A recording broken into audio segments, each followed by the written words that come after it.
ನಮಸ್ಕಾರ ಎಲ್ಲರಿಗೂ ನಮ್ಮ ಶಶಿ ಮನೆ ಊಟ ಚಾನಲ್ಗೆ ಸ್ವಾಗತ. ಈಗ ನಾನು ಬೀಟ್ರೂಟ್ಲಿಂದ ಇಡ್ಲಿ ಮಾಡೋದನ್ನು ಹೇಳ್ಕೊಡ್ತೀನಿ. ಇದಕ್ಕೆ ಅರ್ಧ ಗ್ಲಾಸ್ ಉದ್ದಿನಬೇಳೆನ ಹಾಕ್ತಾಯಿದ್ದೀನಿ. ಒಂದು ಪಾತ್ರೆಯಲ್ಲಿ ಹಾಕಿ ಒಂದು ಸಲ ಚೆನ್ನಾಗಿ ತೊಳಿಬೇಕು. ತೊಳೆದ್ಬಿಟ್ಟು ಆಮೇಲೆ ಬೇರೆ ನೀರನ್ನು ಹಾಕಿ 3 ರಿಂದ 4 ತಾಸು ನೆನೆಸಬೇಕು. ಇದನ್ನು ಈಗ 2 ಗ್ಲಾಸ್ ಇಡ್ಲಿ ರವನ ತೊಗೊಂಡಿನಿ. ಆ ರವನ್ನ ಒಂದು ಬಾಕ್ಸಿಗೆ ಹಾಕಿ ಅದನ್ನು ಒಂದು ಸಲ ಚೆನ್ನಾಗಿ ತೊಳಿಬೇಕು. ಚೆನ್ನಾಗಿ ತೊಳೆದು ಆಮೇಲೆ ಆ ನೀರನ್ನೆಲ್ಲ ತೆಗೆದುಬಿಟ್ಟು ಬೇರೆ ನೀರನ್ನು ಹಾಕಿ 1 ಅವರ್ ನೆನೆಯೋಕ್ಕೆ ಇಡಬೇಕು. ಆಮೇಲೆ ಈಗ ಉದ್ದಿನಬೇಳೆ ನೆನೆದಿವೆ. ಇದನ್ನು ಉದ್ದಿನಬೇಳೆನ ಒಂದು ಸಲ ಚೆನ್ನಾಗಿ ತೊಳಿಬೇಕು. ಈಗ ಉದ್ದಿನಬೇಳೆನ ಮಿಕ್ಸಿಗೆ ಹಾಕಬೇಕು. ನೋಡಿ, ಇಷ್ಟಾದರೆ ಸಾಕು. ಇಷ್ಟಾದರೆ ಆಯಿತು. ಈಗ ಇದನ್ನು ಇಡ್ಲಿ ರವಕ್ಕೆ ಹಾಕೋಣ. ನೆನೆಸಿಟ್ಟಿದ್ದ ನೀರನ್ನೆಲ್ಲ ತೆಗಿಬೇಕು. ನೀರು ತೆಗೆದು ಆಮೇಲೆ ಇದಕ್ಕೆ ಉದ್ದಿನಬೇಳೆ ಹಿಟ್ಟನ್ನು ಹಾಕಬೇಕು. ಎಲ್ಲನೂ ಹಾಕಿ ಚೆನ್ನಾಗಿ ಕಲಿಸ್ಬೇಕು. ಈ ಥರ ಎಲ್ಲನೂ ಚೆನ್ನಾಗಿ ಕಲಿಸ್ಬೇಕು. ಕಲಸಿ ಈ ಹಿಟ್ಟನ್ನು ಓವರ್ನೈಟ್ ನೆನೆಯೋಕ್ಕೆ ಇಡಬೇಕು.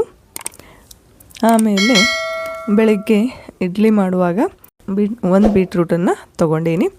ಅದನ್ನು ಮೇಲೆಲ್ಲ ಪೀಲ್ ಮಾಡ್ಕೋಬೇಕು. ಮಾಡಿ ಅರ್ಧ ಬೀಟ್ರೂಟನ್ನು ಕಟ್ ಮಾಡ್ಕೊಂಡು ಇಟ್ಕೊಂಡೀನಿ. ಅದನ್ನು ಈಗ ಮಿಕ್ಸರ್ಗೆ ಹಾಕಬೇಕು. ಮಿಕ್ಸರ್ಗೆ ಹಾಕುವಾಗಲೇ ಸ್ವಲ್ಪ ನೀರು ಹಾಕಿ ಮಿಕ್ಸಿ ಮಾಡಿಕೊಳ್ಳಿ. ಆಗ ಬೇಗನೆ ಸಣ್ಣ ಆಗುತ್ತೆ. ನೋಡಿ, ಇಷ್ಟಾದರೆ ಸಾಕು. ಚೆನ್ನಾಗಿ ಪೇಸ್ಟ್ ಥರ ಆಗಿದೆ. ಈಗ ನಾನು ಇದನ್ನು ಸೋಸ್ತಾ ಇದ್ದೀನಿ. ಸೋಸಿ ಇದರ ರಸನ ಹಾಕ್ತಾಯಿದ್ದೀನಿ ಹಿಟ್ಟಿಗೆ. ಇದರ ರಸನಾದರೂ ಹಾಕ್ಬೋದು, ಇಲ್ಲಾಂದರೆ ಅದು ಬೀಟ್ರೂಟನ್ನು ರುಬ್ಕೊಂಡಿರ್ತೀವಲ್ವ ಅದನ್ನು ಹಾಕ್ಬೋದು. ಅದು ಹಾಕಿದ್ರೂ ಹಿಟ್ಟಲ್ಲಿ ಏನೂ ವ್ಯತ್ಯಾಸ ಆಗೋಲ್ಲ. ಹಾಗಾಗಿ ನಾನು ಇದರ ರಸನ ಹಾಕ್ತಾಯಿದ್ದೀನಿ. ನಿಮಗೆ ಎಷ್ಟು ಕ್ವಾಂಟಿಟಿ ಬೇಕೋ ಅಷ್ಟು ಹಾಕ್ಬೋದು. ಇದಕ್ಕೆ ಇನ್ನೂ ಸ್ವಲ್ಪ ಹಾಕ್ಬೋದು. ನೀವು ನೋಡಿ ಕ್ವಾಂಟಿಟಿ ಮೇಲೆ ಹಾಕ್ಬೋದು. ಟೇಸ್ಟಲ್ಲಿನೂ ಏನು ವ್ಯತ್ಯಾಸ ಆಗಲ್ಲ. ಈಗ ಇದಕ್ಕೆ 1 ಸ್ಪೂನ್ ಉಪ್ಪು ಹಾಕಿ ಇದನ್ನು ಚೆನ್ನಾಗಿ ಕಲಿಸ್ಬೇಕು. ಕಲಸಿ ಈಗ ಇಡ್ಲಿ ಪಾತ್ರೆಗೆ ಎಣ್ಣೆ ಹಚ್ಚಿ ಈ ಥರ ಎಲ್ಲ ಪಾತ್ರೆಗೆ ಎಣ್ಣೆ ಹಚ್ಚಬೇಕು. ಹಚ್ಚಿ ಆಮೇಲೆ ಹಿಟ್ಟನ್ನು ಹಾಕಬೇಕು. ಹಿಟ್ಟನ್ನು ಹಾಕಿ ಇದನ್ನು ಕುದಿಯೋದಕ್ಕೆ ಇಡಬೇಕು. ಇವು ತುಂಬಾ ಕಲರ್ಫುಲ್ಲಾಗಿ ಕಾಣ್ತವೆ.